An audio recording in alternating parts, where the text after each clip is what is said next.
El caso de la defensa, de Graham Greene. Fue el juicio por homicidio más extraño al que haya asistido. Lo llamaron el asesinato Peckham en los encabezados, aunque la calle Northwood, en donde encontraron a la anciana muerta a golpes, no está en Peckham propiamente.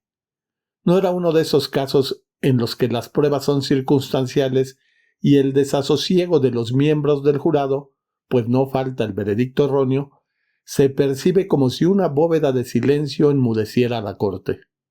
No, a este asesino solo faltó encontrarlo junto al cuerpo, así que cuando el abogado de la corte presentó el caso, nadie de los presentes creyó que el hombre sentado en el banquillo de los acusados tuviera la más mínima oportunidad. Este era un hombre grandulón y fornido. Sus piernas parecían puro músculo, con un par de ojos saltones inyectados de sangre. No cabía la menor duda de que era un tipo mal encarado, al que no sería fácil olvidar. Y este era un detalle importante, pues el abogado de la corte se proponía llamar al cuarto testigos que no lo habían olvidado, que lo habían visto alejarse presuroso de la pequeña casa de ladrillo rojo en la calle Northwood. El reloj apenas había dado las 2 de la mañana. La señora Salmón, en el número 15 de la calle Northwood, no había podido dormir. Escuchó cerrarse una puerta y pensó que era la reja de su casa. Así que se asomó a la ventana y vio al tipo, su nombre era Adams, en los escalones de la casa de la señora Parker. Acababa de salir y tenía guantes puestos. Llevaba un martillo en la mano y ella vio cuando lo dejó caer entre los arbustos de laurel junto a la reja de la entrada. Pero antes de alejarse, él había alzado la mirada, justo hacia su ventana. Ese instinto fatal que le dice a un hombre que se le está observando lo expuso bajo la luz del farol a su mirada, los ojos infundidos de un miedo aterrador y bestial, como los de un animal cuando se levanta el látigo. Después platiqué con la señora Salmón, quien, como era de esperar después del asombroso fallo, quedó ella misma atemorizada. Lo que imagino sucedió con los demás testigos, como Henry McDougall, quien regresaba tarde a casa del suburbio de Benfleet y quien por poco atropella a Adams en la esquina de la calle Norwood, donde éste caminaba a media calle con la mirada perdida. Y como el viejo señor Wheeler, quien vivía junto a la señora Parker en el número 12, a quien había despertado un ruido, como el de una silla al caer, a través de la delgada pared.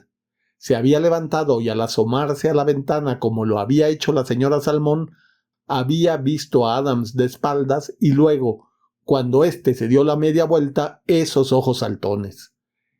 En la avenida Laurel lo vio otro testigo más. Su suerte no le favorecía. Era casi como si hubiera cometido el crimen a plena luz del día.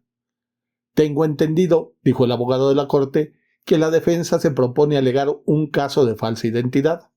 La esposa de Adams les dirá que estaba con él a las 2 de la mañana el día 14 de febrero, pero creo que después de escuchar a los testigos de la corte y después de examinar detenidamente las facciones del prisionero, no estarán dispuestos a admitir la posibilidad de un error. Se había dicho que este parecía un caso concluido, a excepción de la ejecución misma.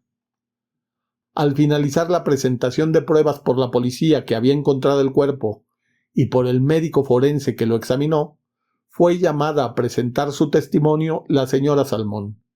Era el testigo ideal, con su leve acento escocés y su expresión honesta, desinteresada y bondadosa.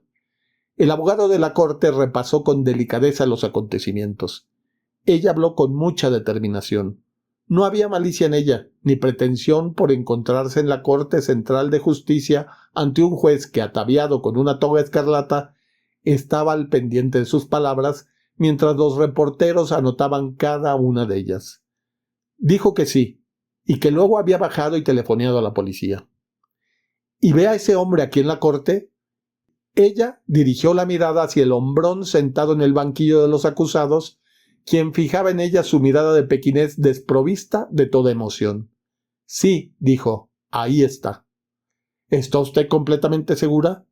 Ella contestó sin más. No podría equivocarme, señor.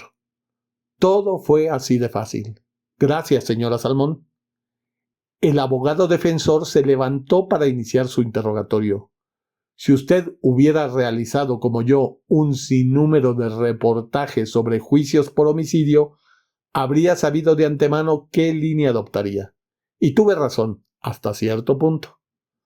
Ahora bien, señora Salmón, recuerde que de su testimonio puede depender la vida de un hombre. Lo sé, señor. ¿Su vista es buena? Nunca he tenido que usar anteojos, señor. Usted es una mujer de 55 años, ¿cierto? 56, señor. ¿Y el hombre que vio estaba al otro lado de la calle? Sí, señor. Y eran las 2 de la mañana. Debe tener una vista extraordinaria, señora Salmón, ¿no cree? No, señor. La luna brillaba y cuando el hombre alzó la mirada, la luz del farol le alumbró la cara. ¿Y está completamente segura de que el hombre que vio es el prisionero? No podía entender qué se proponía. No podría pensar estar esperando otra respuesta sino la que obtuvo. Completamente, señor. No es una cara que se olvide. El abogado defensor lanzó una breve mirada por la corte. Luego dijo: Señora Salmón, ¿le importaría examinar una vez más a las personas en la corte? No, no al prisionero. Señor Adams, levántese, por favor. Y ahí, al fondo de la corte, con un cuerpo pesado y fornido, unas piernas musculosas y un par de ojos saltones, estaba la imagen exacta del hombre sentado en el banquillo de los acusados. Incluso vestía igual, con un traje ajustado color azul y corbata a rayas. Ahora bien, señora Salmón, piense detenidamente. ¿Podría usted jurar todavía que el hombre al que usted vio dejar caer el martillo en el jardín de la señora Parker es el prisionero y no este hombre, que es su hermano gemelo? Por supuesto que no pudo. Miró del uno al otro y no dijo palabra alguna. La enorme bestia estaba ahí, sentada en el banquillo de los acusados con las piernas cruzadas, y también estaba allí, al fondo de la corte, y ambos fijaban su mirada en la señora Salmón. Ella sacudió la cabeza. Lo que entonces presenciamos fue el final del caso. No había un solo testigo dispuesto a jurar que era el prisionero al que había visto, y el hermano también tenía su coartada, había estado con su esposa. Así que el hombre fue puesto en libertad por falta de pruebas. Pero si fue o no castigado, si es que fue él quien cometió el crimen y no su hermano, no sabría decirlo. Aquel día inusitado tuvo un final también inusitado. Al salir de la corte, seguía la señora Salmón y quedamos atrapados entre la multitud que aguardaba, como era de suponerse, a los gemelos. La policía intentó dispersar al gentío, pero lo único que logró fue despejar la calle a fin de que fluyera el tráfico.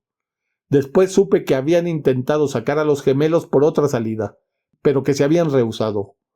Uno de ellos, nunca se supo cuál, dijo: «Me dejaron en libertad, ¿no es cierto?».